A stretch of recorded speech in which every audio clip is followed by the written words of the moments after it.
So, and in a way, maybe it was easier for me as a producer to be able to sort of present to him a kind of proposal about how we were going to collaborate, and that part of that collaboration was going to be in the sort of the selection of a director. And I kind of understood that he would want to be very involved in that, and that essentially he actually had a veto over it because, you know, if not contractually, you know, de facto, you know, if he didn't want to work with this director that I thought he should, then clearly that it just wasn't going to work. I mean, I had to find someone who he was going to be well disposed to.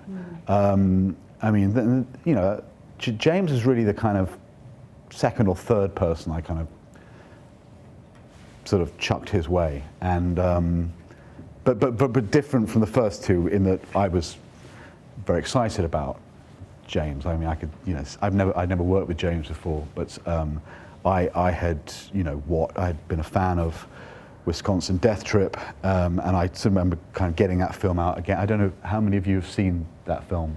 I mean, that was a film that he made. I think it went out on BBC Two in 1999, and it went out as part of the Arena art strand, which James had worked for many years. And made a number of films for. But Wisconsin Death Trip was a completely different sort of film for James because although it was a factual sort of rendering of a kind of collection of newspaper articles from a Wisconsin town in the mid-1900s, mid-1800s, I believe, in which all manner of awful things had happened to this town in a very short space of time. So it was a very dark story, and it wasn't a kind of narrative film to any extent. It was a sort of series of sort of vignettes, sort of dramatized from these kind of newspaper pieces, and it was based on a book that had collected this sort of these chronicles together, and it was incredibly. It was made on a shoestring. I was made for like a couple of £100,000, and it looked just incredibly beautiful, and it had this kind of style about it, and this sort of just this, as you say, kind of an authorship about it. But it was actually unlike anything I've ever seen before. But it wasn't a narrative film. But what it sort of showed me, was that he was a director who was just incredibly sort of, well, imaginative, but also resourceful. Yeah.